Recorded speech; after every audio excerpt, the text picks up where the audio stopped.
sering ada gangguan dan penampakan hantu di rumah tersebut.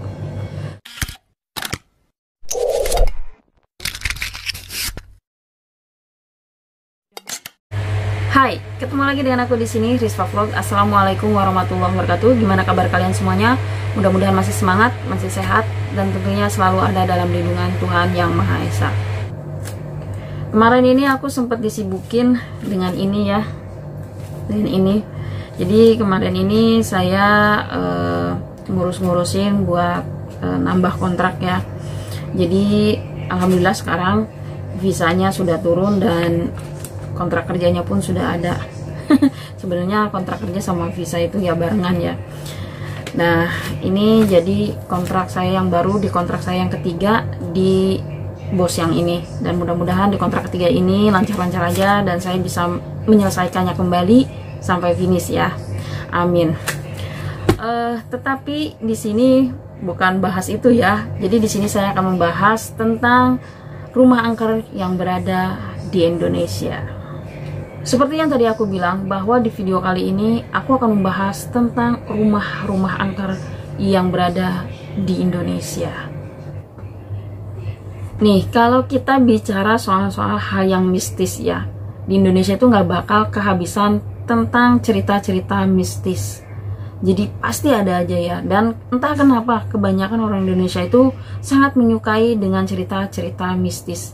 Bahkan sekarang ini banyak sekali konten kreator yang sengaja nyari-nyari setan, nyari-nyari hantu untuk dijadiin konten. Makanya sekarang itu hantu itu sudah tidak ada harga dirinya karena udah dicari-cari untuk dijadikan konten. Aku pun nggak tahu kenapa hal-hal yang bersifat mistis, bersifat horor, bahkan yang menyangkut dunia paranormal itu sangat digemari. Tetapi apapun itu, banyak sekali orang yang meminati hal tersebut. Sebenarnya ya, masyarakat Indonesia ini masih kental banget dengan cerita-cerita misteri, dengan cerita-cerita horor, dengan cerita-cerita yang berkaitan dengan hantu. Apalagi lokasi rumah angker yang banyak bertebaran di seluruh penjuru negeri. Nah, apabila kita ngangkat cerita horor, cerita hantu, pasti deh yang nontonnya itu tegang, penasaran, diem, dan menyimak secara seksama. Karena mereka itu pengen tahu ada apa, mengapa, dan kenapa seperti demikian. Oke, di video kali ini aku udah menyiapkan beberapa rumah yang dikatakan rumah angker yang berada di Indonesia. Jadi nggak usah lama-lama, kita langsung aja ke pembahasannya. Check it out. Yang pertama, rumah kuntilanak di Baturaden. Sebenarnya rumah ini adalah properti film kuntilanak. Tetapi saat ini rumah tersebut dibiarkan terbengkalai begitu saja tanpa diurus. Nah, rumah ini didirikan di tengah hutan yang dimana dikelilingi oleh pohon-pohon yang berukuran besar. Nah, menurut para kru, ketika saat mereka syuting, mereka itu sering mengalami hal-hal yang mistis, hal-hal yang misteri, bahkan hal-hal yang ganjil. Tidak hanya sampai di situ, masyarakat setempat pun mengatakan bahwa sering ada gangguan dan penampakan hantu di rumah tersebut. Lalu bagaimana dengan kalian? Apakah kalian ingin mencoba untuk datang ke rumah kuntilanak yang berada di Baturaden untuk main-main ataupun untuk membuktikan bahwa benar ada penampakan di rumah tersebut? Silahkan komen di bawah. Lanjut.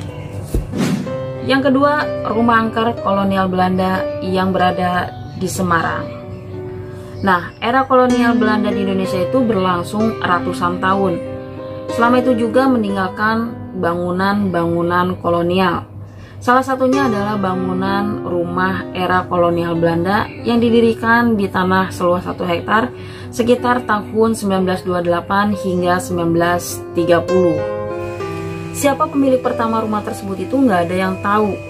Tetapi sekitar tahun 1980, rumah tersebut itu berpindah tangan ke orang lain. Namun anehnya orang tersebut itu nggak mau menempati rumah itu. Nah, menurut rumor yang beredar di masyarakat bahwa di rumah tersebut itu sering adanya penampakan hantu noni Belanda, hantu nenek-nenek, dan kuntilanak. Serem juga ya.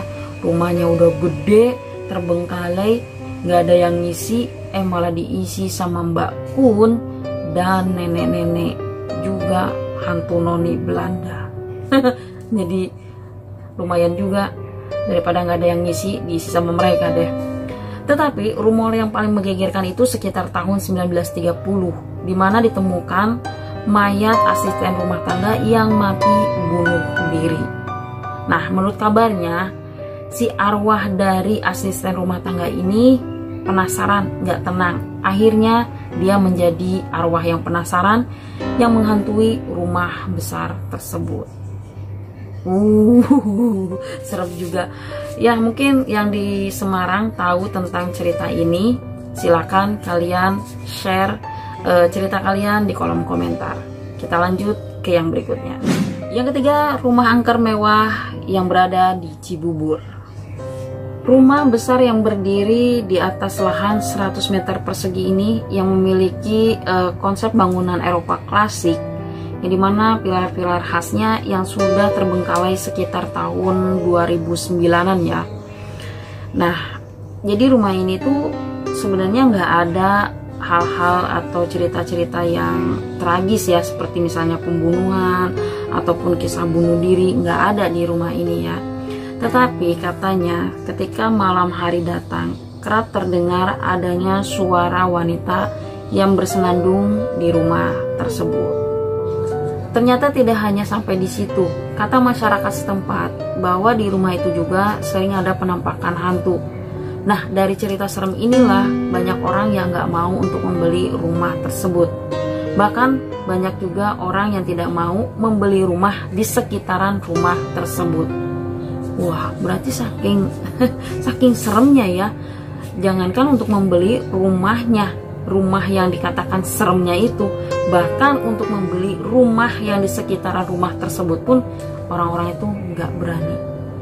Lalu bagaimana dengan kalian? Apakah kalian ingin mencoba untuk membeli rumah di sekitaran rumah angker di Cibubur ini?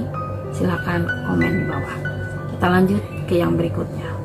Yang keempat, Villa Kaliurang di Yogyakarta.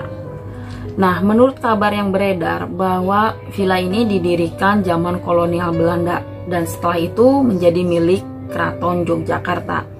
Banyak banget cerita mistis yang beredar di sekitaran villa tersebut. Villa ini berdiri dan dikelilingi oleh pohon yang rimbun. Jadi sama ya kayak tadi rumah kuntilanak, yang dimana rumah kuntilanak itu didirikan di tengah hutan dikelilingi oleh pohon-pohon yang berukuran besar. Nah, jadi villa ini juga didirikan dan dikelilingi oleh pohon yang rimbun. Nah, kata rumor yang beredar di masyarakat bahwa di villa ini sering adanya penampakan hantu noni Belanda, penampakan kuntilanak, adanya jerita misterius dan juga langkah kaki misterius di villa ini. Bahkan katanya ada mahasiswa yang pernah tersesat nyampe ke villa ini, terus dia itu dihantui oleh berbagai macam penampakan, juga hal-hal yang di luar nalar lainnya. Nah, mungkin saja di sini ya ada orang Yogyakarta yang lebih tahu tentang cerita Villa Kaliurang ini. Silakan kalian bercerita di kolom komentar, biar kita sama-sama tahu seperti apa sih cerita sebenarnya di Villa Kaliurang itu. Lanjut. Yang kelima, rumah angker bekas bunuh diri yang berada di Semarang. Nah, rumah ini berdiri di atas lahan seluas 200 meter persegi dan itu sudah lama banget terbengkalai, lama banget ditinggalin, lama banget nggak diurus ya. Jadi ceritanya begini ya, sekitar tahun 2002 masyarakat itu digegerkan, dihebohkan dengan penemuan mayat di salah satu kamar mandi di rumah tersebut.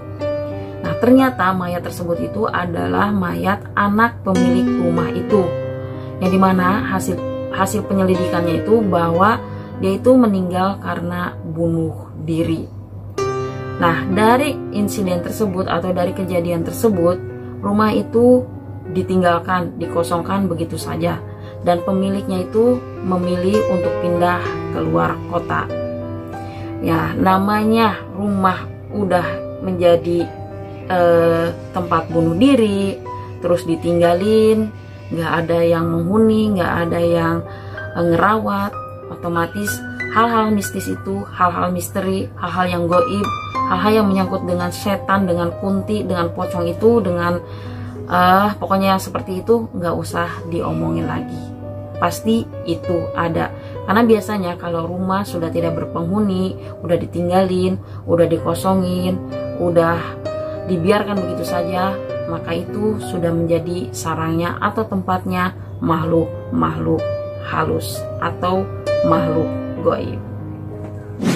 Nah, sekarang menurut kalian, mana sih cerita yang paling menakutkan, yang paling menyeramkan dari kelima cerita rumah angker yang berada di Indonesia? Silahkan komen di kolom komentar. Dari aku terima kasih. Wassalamualaikum warahmatullahi wabarakatuh. Sampai ketemu lagi di video aku berikutnya. Dan tetap jaga kesehatan. Wassalam, bye-bye.